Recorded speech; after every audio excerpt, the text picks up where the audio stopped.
Assalamualaikum warahmatullahi wabarakatuh. Halo teman-teman, bertemu lagi dengan saya Nur Aufiah.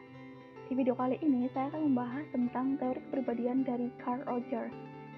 Nama lengkapnya Carl Ransom Rogers, lahir di Oak Park, Illinois, Amerika Serikat pada tanggal 8 Januari 1902 dan meninggal pada tanggal 4 Februari 1987. Rogers merupakan tokoh psikologi yang dibesarkan dalam keluarga yang menganut agama Kristen. Pendidikan Rogers bercirikan ajaran Kristen yang kuat dan secara fundamental berpegang teguh pada tingkah laku moral yang tepat dan kebajikan dengan kerja keras. Tetapi fundamentalismenya mulai luntur ketika ia mengikuti konferensi Federasi Mahasiswa Kristen Sedunia di Cina. Itu karena ia bertemu dengan banyak orang dengan beragam latar belakang intelektual dan kultural. Akibat dari pengalaman itu adalah putusnya ikatan agama dan intelektual dengan orang tuanya dan muncul kesadaran bahwa seseorang harus bersandar hanya pada pengalamannya sendiri. Selanjutnya tentang pendekatan Rogers terhadap kepribadian.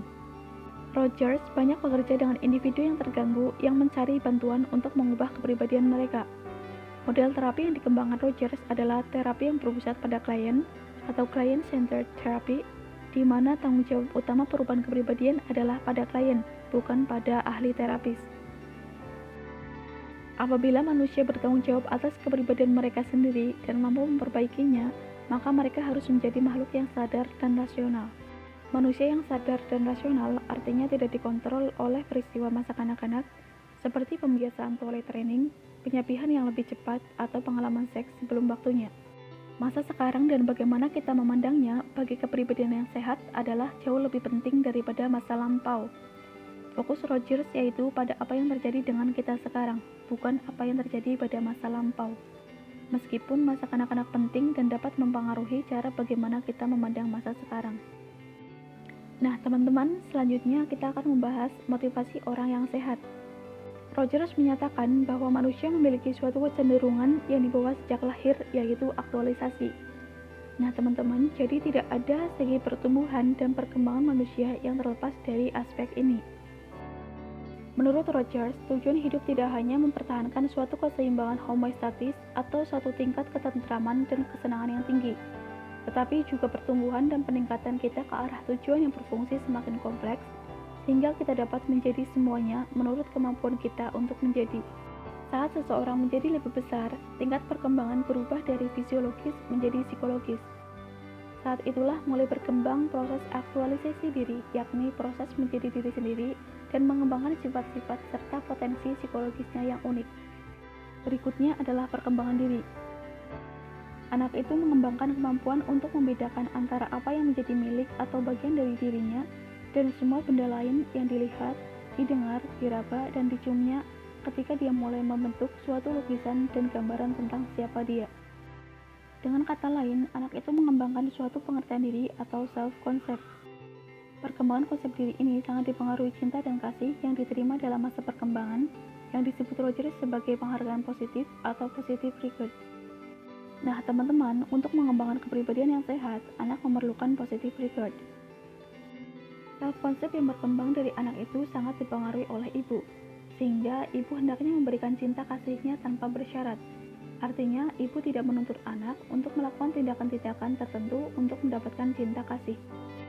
Hal ini akan menghindarkan anak mengembangkan conditional positive regard atau cinta kasih bersyarat.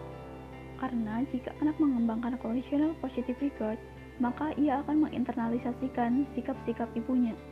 Kepribadian yang dikembangkan oleh anak itu bukan konsep dirinya sendiri, melainkan konsep kepribadian yang diinginkan oleh orang tuanya. Hal ini akan menjadikan anak mengorbankan aktualisasi diri demi mendapatkan positive regard. Tetapi bukan berarti ibu harus membenarkan setiap tingkah anak. Ibu juga perlu memberikan pendidikan jika tingkah anak tersebut salah atau membahayakannya. Namun, hendaknya peringatan tersebut dilakukan tanpa membuat anak merasa bahwa ia harus melakukan perbuatan-perbuatan tertentu demi mendapat kasih sayang dari ibunya.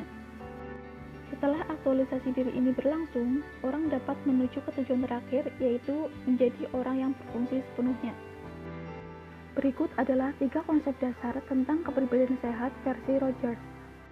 Yang pertama, bahwa kepribadian yang sehat bukanlah sebuah keadaan dari ada, melainkan suatu proses, seperti halnya dengan suatu arah, bukan suatu tujuan. Kemudian yang kedua, bahwa aktualisasi diri adalah sebuah proses yang sukar dan kadang menyakitkan. Dan yang terakhir, bahwa orang-orang yang mengaktualisasikan dirinya adalah benar-benar diri mereka sendiri. Nah, teman-teman, selanjutnya kita akan membahas 5 sifat orang yang berfungsi sepenuhnya menurut Rogers. Yang pertama, keterbukaan pada pengalaman. Kemudian yang kedua adalah kehidupan eksistensial.